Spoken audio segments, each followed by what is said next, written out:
आज हमारा चैप्टर है इशू ऑफ डिवेंचर, मतलब ऋण पत्रों का निगमन। निगमन कैसे किया जाता है ऋण पत्रों का निगमन? देखिए, ऋण पत्रों को निगमन करने के 3 तरीके होते हैं, ठीक है। 3 मेथड होते हैं इसके।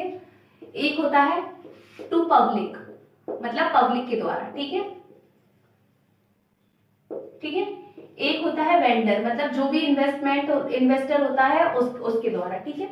एक होता है बैंक के द्वारा, ठीक है, बैंक लोन लेते हैं हम तब बैंक के द्वारा, ठीक है। 3 तरीके होते हैं इशू ऑफ डिवेंचर के। अब देखिए क्या होता है, अब देखिए 3 पब्लिक भी 3 तरीके से होता है। अब पब्लिक 3 तरीके से कैसे होता है?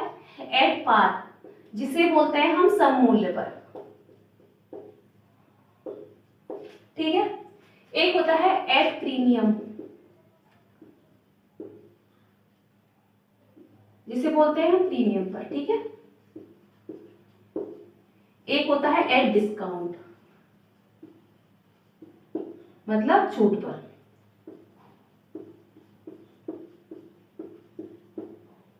ठीक है। ये 3 तरीके होते हैं आपके किसके? पब्लिक के, ठीक है। पब्लिक के लिए इशू किया जाता है 3 तरीके से। अब देखिए 3 तरीके होते क्या है, मतलब कोई भी वस्तु 100 रुपए की है, मतलब कोई भी डिवेंचर 100 रुपए का है, 100 रुपए में इशू कर देना, 100 रुपए का करना, 100 रुपए में ही दे देना, ठीक है। वो होता है आपका एट पार। 100 रुपए का डिवेंचर 110 में दे देना, वो होता है आपका प्रीमियम। और 100 रुपए का डिवेंचर 90 में दे देना, वो होता है आपका क्या? डिस्काउंट, ठीक है। अब इनकी एंट्रीज बनती है अलग अलग। देखिए अब एट पार की एंट्री क्या बनती है? एट पार के लिए एंट्री बनती है, पहले बनेगी bank account debit to debenture application account, ठीक है। फिर डिवेंचर एप्लीकेशन अकाउंट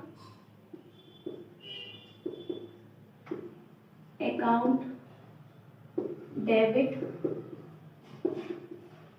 टू 10%। देखिए हमने 10% डिवेंचर लगा दिया है। ये डिवेंचर के रेट क्या होते हैं? ये होते हैं आपकी डिवेंचर की इंटरेस्ट जो दी जाती है, ठीक है। अभी क्वेश्चंस में तो हम यही लगा दे रहे हैं 10%, लेकिन आपके क्वेश्चन में जितना दे रखा होगा आप उतना लगाएंगे, ठीक है। तो 10% डिवेंचर, ठीक है। ये हो गई एप्लीकेशन की एंट्री। ऐसे ही सेम बनेगी आपकी debenture allotment account debit to 10% debenture, और फिर bank account debit to debenture allotment account, ठीक है। ये हुई आपकी। अगर आपकी फर्स्ट कॉल और फाइनल कॉल दोनों अलग अलग दे रखी है, मतलब कि आपको क्या होगा, 4 तरीके होंगे। कैसे 4 तरीके होंगे? एक होगी आपकी एप्लीकेशन की अमाउंट, एक होगी आपकी अलॉटमेंट की, एक होगी आपकी फर्स्ट कॉल की, ठीक है, एक होगी आपकी सेकेंड कॉल की, ठीक है। कभी कभी तो ऐसा होता है इन चारों की वैल्यू अलग अलग दे रखी होती है। कभी कभी ऐसा होता है फर्स्ट और सेकंड की वैल्यू दोनों की एक साथ दे रखी होती है, इन दोनों की वैल्यू एक साथ दे रखी होती है। जब इन दोनों की वैल्यू एक साथ दे रखी होगी तो क्या करेंगे, एप्लीकेशन के साथ साथ अलॉटमेंट और लगा देंगे, ठीक है। तो अलॉटमेंट यहीं पे हो जाएगा। कैसे बनेगी entry? Bank account debit to debenture application and allotment account, ठीक है। और ऐसे depreciation debenture application account and allotment account debit to क्या होगा, 10% डिवेंचर, ठीक है। दोनों की एंट्री सेम बन जाएंगी, तो आपकी ये वाली 2 एंट्री एक ही में बन जाएंगी जब आपका एक साथ दे रखा होगा क्वेश्चन में तब। लेकिन जब अलग अलग दे रखा होगा तो आप अलग अलग बनाएंगे। ऐसे first and final call, second call की भी बनेगी। देखिए फर्स्ट और सेकंड कॉल की भी क्या बनेगी, डिवेंचर फर्स्ट कॉल हम एक साथ बना देते हैं, ठीक है। फर्स्ट एंड फाइनल कॉल आप एक चाहे अलग अलग बना सकते हैं, ठीक है। अभी तो अलग अलग बना सकते हैं या एक साथ याद कर सकते हैं, वो आपकी चॉइस है। जैसे आपको आप कंफर्टेबल हो याद करने में वैसे याद कर लीजिएगा, ठीक है। लेकिन क्वेश्चन में अगर अलग बनाने के लिए आएंगी तो आपको अलग बनानी होगी, अलग पे करनी होगी, ठीक है।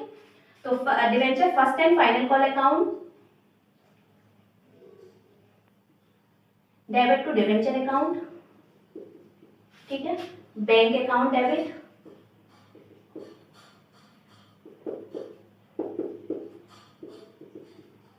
To debenture first and final call account. अगर अलग अलग दे रखी हो तो आप कैसे बनाएंगे? देखिए अलग अलग दे रखी है तो आप क्या करेंगे, debenture first call account debit to debenture account, ठीक है 10%, ठीक है। और फिर bank account debit to debenture first call account, ऐसे बन जाएगी। फिर सेकंड कॉल की कैसे बनेगी, debenture final call account debit to 10% debenture और bank account debit to final call to debenture final call account, ठीक है। तो ऐसे बनेगी आपकी ये किसकी थी, एड पार की। अब एड प्रीमियम में क्या होगा, देखिए बस थोड़ा सा डिफरेंट है और कुछ भी अंतर नहीं है, ठीक है। बस क्या होगा, एड प्रीमियम में यहाँ पर आपको प्रीमियम इंक्लूड हो जाएगा ड्यू वाली एंट्री में। देखिए एक होती है आपकी, 2 एंट्रियां होती हैं आपकी, ठीक है। हर की 2 एंट्रियां होती है, एक एप्लीकेशन की 2 है, अलॉटमेंट की 2 है, फर्स्ट कॉल की 2 होंगी और फाइनल कॉल की 2 होंगी, ठीक है। आपकी 8 एंट्रियां होती हैं। लेकिन क्या होगा, ये जो बैंक वाली एंट्री होती है ये पेमेंट वाली एंट्री होती है कि आपने पहले पेमेंट दिया है। देखिए हम पहले यहाँ पे बैंक की एंट्री क्यों बनाते हैं, क्योंकि हमने पहले पेमेंट दिया होता है, बाद में हमने एप्लीकेशन मांगी होती है, ठीक है। लेकिन और सब केस में हम क्या करेंगे, पहले हम ड्यू की अमाउंट बनाएंगे फिर हम पेमेंट की, ठीक है। तो जब हमारे प्रीमियम, ये जो प्रीमियम वाला सीन होगा, हमारे 3 सीन थे, at par, at premium, at discount, ठीक है। जब एट प्रीमियम वाला सीन आएगा तो यहाँ पे हम कर देते हैं, देखिए इसका आप नोट कर लीजिएगा या फिर स्क्रीनशॉट क्लिक कर लीजिएगा, ठीक है, जैसे आपको ठीक लगे। अब देखिए हम कर रहे हैं एट प्रीमियम।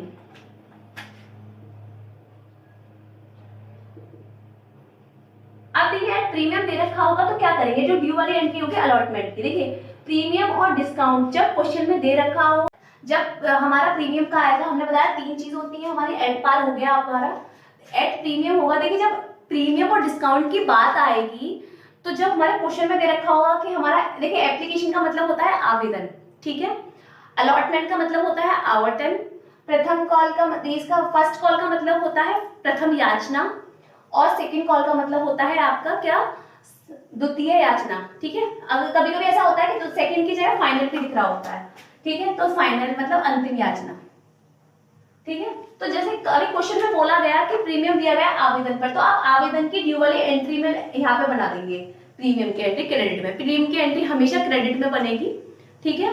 लेकिन डिस्काउंट की एंट्री हमेशा डेबिट में बनेगी, ठीक है। 2 सीन होते हैं आपके, क्या प्रीमियम की एंट्री क्रेडिट में बनेगी और डिस्काउंट की एंट्री डेबिट में, ठीक है। और जब क्वेश्चन में नहीं दे रखा, ठीक है, जब क्वेश्चन में नहीं दे रखा तो क्या करेंगे, अलॉटमेंट वाली ड्यू वाली एंट्री है, मतलब इस वाली एंट्री में, ठीक है, इसमें क्या करेंगे, प्रीमियम लिखेंगे क्रेडिट में, टू प्रीमियम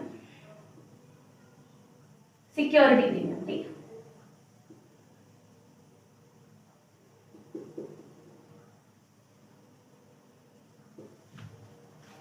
ठीक है, तो सिक्योरिटी प्रीमियम अकाउंट, ठीक है। तो ये थी बस हमारा थोड़ा सा चेंज था हमारी एंट्रियों में, बस ये एंट्री में थोड़ा सा चेंज था कि अलॉटमेंट में सिक्योरिटी प्रीमियम इंक्लूड हो जाएगा जब प्रीमियम वाली एंट्री आएगी, और सारी की सारी एंट्री सेम रहेगी, कुछ भी चेंज नहीं होगा एंट्रियों में, ठीक है। तो ये था आपका क्या, एट प्रीमियम। आप चाहें तो स्क्रीनशॉट ले सकते हैं इसका भी, ठीक है। अब देखिए अब आता है आपका क्या, अब आता है आपका डिस्काउंट, एट डिस्काउंट, ठीक है। तो एट डिस्काउंट की बनाएंगे। अब एट डिस्काउंट में क्या सीन होगा, एट डिस्काउंट में आपका सिक्योरिटी प्रीमियम नहीं आएगा बल्कि डेबिट में, इसी एंट्री में डेबिट में, जब कुछ नहीं दे रखा होगा तब की बात है, ठीक है। जब कुछ नहीं दे रखा हो तो क्या आ जाएगा, डिस्काउंट अकाउंट डेबिट 10% डिवेंचर, ठीक है। तो बस क्या हो जाएगा सीन, डेबिट में आपका डिस्काउंट आ जाएगा, ठीक है। क्या हो जाएगा, डेबिट में आपका क्या आ जाएगा, डिस्काउंट आ जाएगा, ठीक है। तो ये थी आपकी क्या, डिस्काउंट की एंट्री, ठीक का सीन, ठीक है। हमने पब्लिक का क्या पढ़ लिया था, at par, at premium, at discount, ठीक है। हमने तीनों ये पढ़ लिए थे इसके। लेकिन अब हम पढ़ रहे हैं किसका, वेंडर का सीन, ठीक है। वेंडर मतलब किसी भी इन्वेस्टर से मतलब पैसे लेना, लेकिन क्या करना, अदर देन कैश, मतलब कैश के अलावा किसी और चीज से पेमेंट लेना। देखिए अब क्या कर रहे हैं हम, 2 केस होते हैं इसके भी, एक तो व्यवसाय चल रहा होता है तब का सीन होता है, तब खरीदना, और एक व्यवसाय में प्रॉब्लम आ रही है, पैसे की जरूरत पड़ रही है, तब व्यवसाय को खरीदना, ठीक है। तो आपने क्या खरीदा, हमने संपत्ति को खरीदा, अब संपत्ति क्रय कर रहे हैं हम, ठीक है। तो संपत्ति क्रय कर रहे हैं तो एंट्री क्या बनेगी, assets account debit to vendor, किसे खरीद रहा है, वेंडर से, ठीक है, ठीक है। अब देखिए इसमें भी 3 सीन होते हैं, हमने बताया at par, at premium, at discount. At par का सीन आएगा तो वेंडर अकाउंट डेबिट, अगर हम कैश में खरीद रहे हैं तो कैश की एंट्री बनेगी, BR बिल्स रिसीवेबल में खरीद रहे हैं तो बिल की बनेगी, बैंक से खरीद रहे हैं तो बैंक की बनेगी, डिवेंचर से खरीद रहे हैं डिवेंचर की, अगर शेयर खरीद रहे हैं तो शेयर की बनेगी, ठीक है। जिसके भी थ्रू खरीद रहे हैं हम एसेट्स को, उसकी एंट्री बनेगी, ठीक है। अब इसके ऐसे ही प्रीमियम होगा, इसमें सिक्योरिटी प्रीमियम इंक्लूड हो जाएगा। देखिए सेम पहली वाली एंट्री तो सेम बनेगी, लेकिन दूसरी वाली एंट्री में प्रीमियम इंक्लूड हो जाएगा अगर प्रीमियम वाली होती है। ऐसे थर्ड में क्या होगा, डिस्काउंट वाली एंट्री में डिस्काउंट एडिट हो जाएगा, ठीक है, डिस्काउंट ऐड हो जाएगा डेबिट में, है ना, प्रीमियम क्रेडिट में डिस्काउंट, प्रीमियम क्रेडिट में डिस्काउंट डेबिट में, ठीक है। तो ये थे आप जब आप रोकड़ के अलावा किसी और चीज से संपत्ति खरीद रहे हैं, ठीक है। अब आता है व्यवसाय चलने में डिवेंचर को खरीदना, ठीक है, व्यवसाय चल रहा है तब आप डिवेंचर को खरीद रहे हैं। क्या करेंगे, देखिए आप पहले तो एंट्री बनती है हमारी assets account debit to liability to vendor account, ये गुडविल को भी साइड कर दीजिए। पहले देखिए क्या, assets account debit to liability to vendor account, ये एंट्री बनती है। लेकिन अब जब क्या होता है, वेंडर ज्यादा इनकम लेकर आता है, ठीक है, जैसे मान के चलिए एसेट्स की वैल्यू हो गई आपकी 20 रुपए, ठीक है, 20 लाख मान लेते हैं ना, 20 लाख ये वैल्यू है आपकी क्या, 10 लाख, ये हो गई आपकी 20 लाख।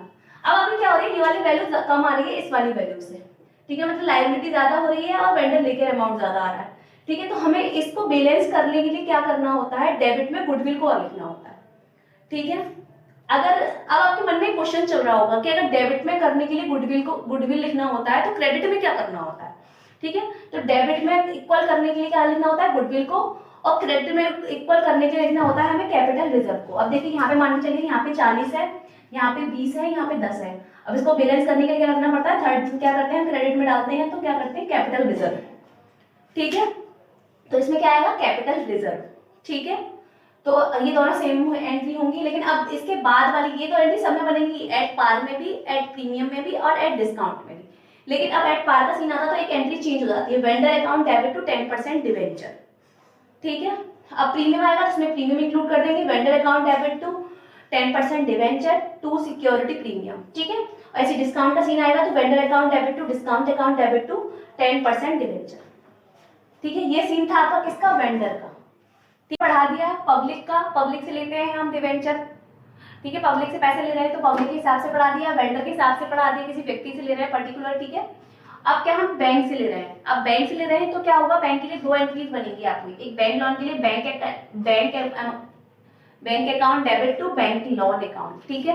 बैंक से लोन ले रहे हैं तो bank account debit to bank loan. अब हम किसी चीज को गिरवी रख कर ले रहे हैं, बैंक से ही लोन ले रहे हैं पर गिरवी रखकर, तो हम एक हमारा सस्पेंस का नाम से आता है, इसमें लिखा जाएगा डिवेंचर सस्पेंस अकाउंट, ठीक है। किसी भी मॉर्गेज प्रॉपर्टी को, किसी भी चीज को हम गिरवी रख रहे हैं, ठीक है, तो उसमें क्या बनेगा, debenture suspense account debit to 10% debenture, ठीक है। ये था आपका क्या, इशू ऑफ डिवेंचर। अब हम पढ़ेंगे इशू, पहले तो हम पढ़ते हैं लायबिलिटीज को, लायबिलिटीज और एसेट साइड को, मतलब बैलेंस शीट को।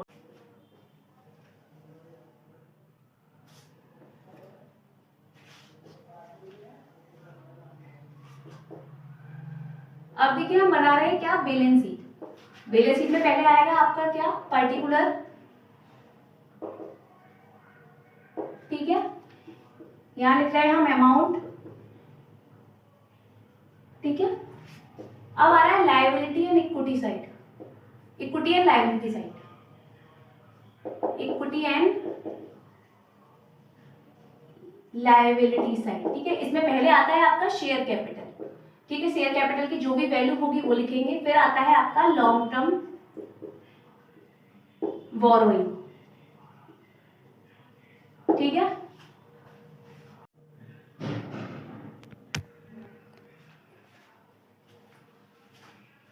ठीक है, आपका क्या हो गया, आपका बैलेंस शीट में क्या आया, लिक्विडिटी एंड लायबिलिटी साइड, उसमें आपका पहले आएगा शेयर कैपिटल, ठीक है, फिर आएगा आपका लॉन्ग टर्म बोरोइंग, ठीक है। लॉन्ग टर्म बोरोइंग में क्या आएगा आपका, डिवेंचर, क्या आएगा आपका,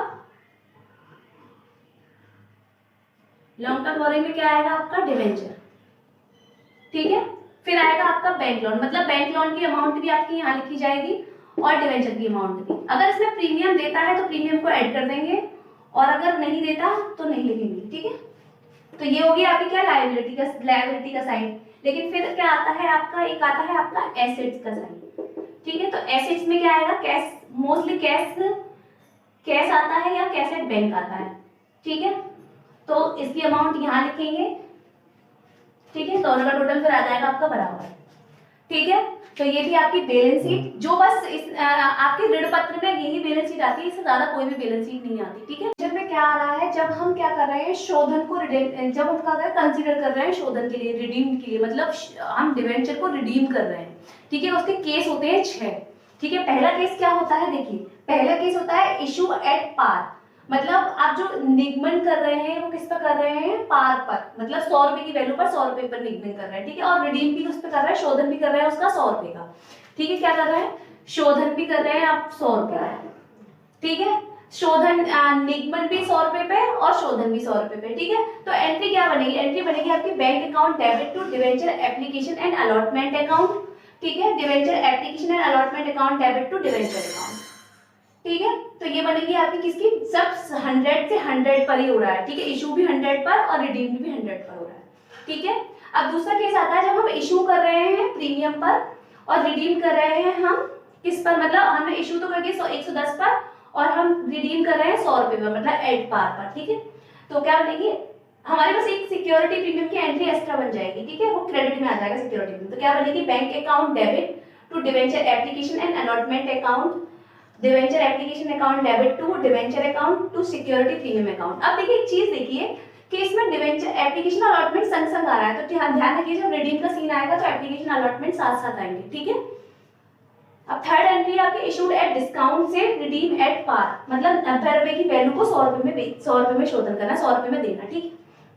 तो क्या बनेगी, bank account debit to debenture application and allotment account, debenture application allotment account, discount account debit to debenture account, ठीक है। अब ये था क्या क्या रिडेम्पशन एट पार के हिसाब से, ठीक है। अब आप थोड़ा सा चेंज हो जाएगा, अब रिडीम प्रीमियम के हिसाब से होगा, ठीक है। देखिए इशूड एट पार और रिडीम एट प्रीमियम, इशूड किस पे हो रहा है, एट पार पर, मतलब 100 रुपए पर, और फिर उसे रिडीम कर रहे हैं हम 110 में, मतलब 100 रुपए की चीज को 110 में बेचना, ठीक है। तो एंट्री क्या बनेगी, bank account debit to debenture application account, application and allotment account. अब सेकंड एंट्री क्या बनेगी, debenture application and allotment account debit to debenture account to security premium on redemption account. देखिए इसमें सिक्योरिटी प्रीमियम नहीं आता, security premium क्यों नहीं आता, क्योंकि वो इशू के लिए लगता है, रिडीम के लिए नहीं लगता। रिडीम के लिए हमेशा क्या लगेगा, प्रीमियम ऑन रिडेम्पशन। अब एक बात ध्यान रखिए, जैसे मान के चलिए आपने कितने रुपए में इशू किया था, ये 100 रुपए में, 100 रुपए की एंट्री हो गई, ये आपकी 100 रुपए में एंट्री होगी, 10 रुपए आपका प्रीमियम हो गया, ठीक है, 10 रुपए प्रीमियम हो गया। तो अब क्या करेंगे, जब हमारी प्रीमियम वाली एंट्री बनेगी तो इधर 10 रुपए ही, जितना प्रीमियम की एंट्री बनेगी वहां पे इधर लॉस की एंट्री बनेगी, तो loss on issue of debenture account, ठीक है। तो ये एंट्री क्या बनेगी, जब को रिडीम और रिडीम की प्रीमियम की एंट्री बनेगी तो loss on issue of debenture account. देखिए अब फिफ्थ आता है आपका क्या, इशूड एट प्रीमियम और issued and redemption of premium, मतलब दोनों ही प्रीमियम पे इशू हो रहे हैं, मतलब 100 रुपए की वैल्यू है, इशूड भी किस पे हो रहा है, प्रीमियम पर 110 पर, और रिडीम भी किस पे हो रहा है, 105 पर, मतलब प्रीमियम पर, ठीक है।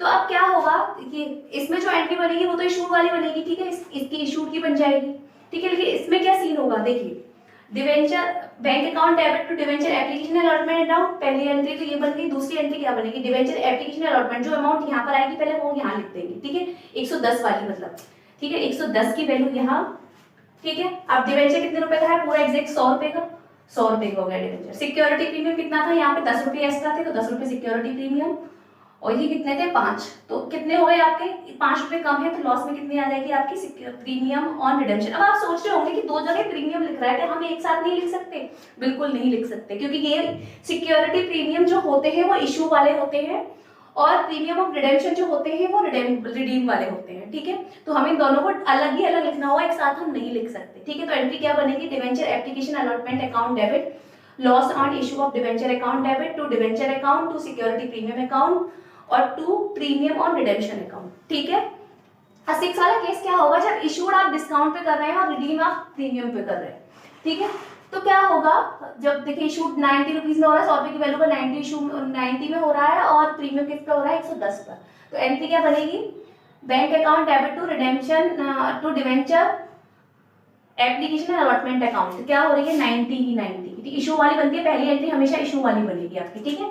तो 90 की हो गई। अब देखिए यहाँ वैल्यू आई आपकी 90 की, ठीक है। अब क्या हुआ, डिस्काउंट कितने का था आपका, 100 से 10 का 90 हो गए, तो 10 हो गया कम, ठीक है। अब डिवेंचर कितने का है, पूरा एग्जैक्ट 100 रुपए का, ठीक है। रिडीम कितने के हुए, 110 के, तो मतलब 10 रुपए रिडीम के हो गए। अब कितने हो गए आपके, 110, और आ रहे हैं आपके 90, 10, ठीक है, 100 आ रहे हैं, तो ये वाली वैल्यू हो जाएगी आपकी 10 रुपए की, ठीक है। तो क्या बन जाएगी entry, debenture application and allotment account debit, discount account debit, loss on issue of debenture account debit to 10% debenture, to premium on debenture account है। ठीक है, तो ये थी आपकी क्लास जो रिडेम्पशन वाली थी। हमने आपका चैप्टर पूरा कंप्लीट करा दिया, उसकी एंट्री सारी करा दी है इशू ऑफ डिवेंचर की। कल हमारी क्लास चलेगी। ठीक है, तो आज क्लास हम यहीं पे खत्म करते हैं, कल फिर मिलेंगे एक नई क्लास के साथ। ठीक है।